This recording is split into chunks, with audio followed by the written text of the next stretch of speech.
ఈరోజు మనం మంచిర్యాలలోని మిమ్స్ కాలేజీ దగ్గర ఉన్నాము. ఈరోజు మినీ జాబ్ మేళా జరుగుతుంది. అపోలో ఫార్మసీకి సంబంధించిన ఇంటర్వ్యూస్ జరుగుతున్నాయి. మనం జిల్లా ఎంప్లాయ్మెంట్ ఆఫీసర్ ఉన్నారు, పైకి వెళ్ళి సార్ని అడిగి మరిన్ని విషయాలు తెలుసుకుందాం. రైట్ సార్, చెప్పండి, ఈరోజు మినీ జాబ్ మేళా నిర్వహిస్తున్నారు కదా, ఎన్ని వేకెన్సీస్ ఉన్నాయి, ఏ కంపెనీ వచ్చాయి ఒకసారి చెప్పండి సార్. ఆల్ ఓవర్ తెలంగాణ వచ్చేసి మనకు 100 పోస్ట్ దాకా ఉన్నాయి. దానిలో వచ్చేసి మన మంచిర్యాల లోకల్లో 25 వరకు పోస్ట్ ఉన్నాయి.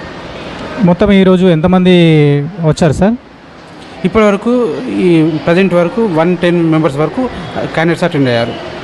ఎక్కడెక్కడ ఉన్నాయి ప్లేస్మెంట్స్, ఎక్కడ ఉన్నాయి? ఇక్కడ వీళ్ళు ఇంటర్వ్యూలో పాస్ అయితే ఇప్పుడు వీళ్ళకు జాబ్ ప్లేస్మెంట్ ఎక్కడ ఇస్తారు? ఎవరైతే లోకల్లో ప్లేస్మెంట్స్ అడుగుతున్నారో వాళ్ళకి మ్యాక్సిమం మంచిర్యాలలోనూ ఇస్తాము. అంటే మనకు మంచిర్యాలలో 25 వరకు ఉన్నాయి కాబట్టి వాళ్ళను మంచిర్యాలలో ప్లేస్ చేస్తాము.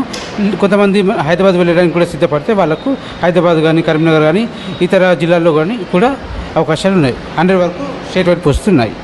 అంటే తెలంగాణ మొత్తంలో ఇప్పుడు ఎక్కడైనా కూడా ఈ వేకెన్సీ వెళ్ళొచ్చా సార్? ఇక్కడ ఇంటర్వ్యూ అయిన తర్వాత ఎక్కడ ఖాళీ ఉంటే అక్కడికి పంపిస్తారా? పిల్లలు ఫస్ట్ ప్రిఫరెన్స్ ప్రకారం వాళ్ళు ఫస్ట్ లోకల్లో మన పిల్లలందరూ కూడా లోకల్లో జాబ్ చేయడానికి అడుగుతున్నారు. ఫస్ట్ ఇక్కడ 25 ఫిలప్ చేసిన తర్వాత మిగతా వారిని స్టేట్ వైడ్ వేరే డిస్ట్రిక్ట్ హెడ్ క్వార్టర్లలో పని చేయడానికి పంపిస్తారు.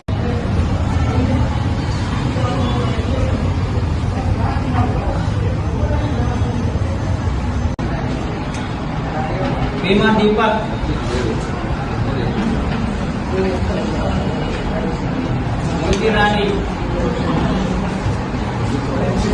రాజామణి ఏ రాజామణి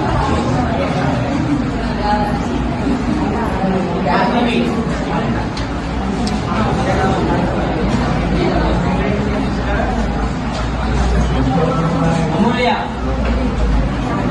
ఏ అమూల్య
Gracias.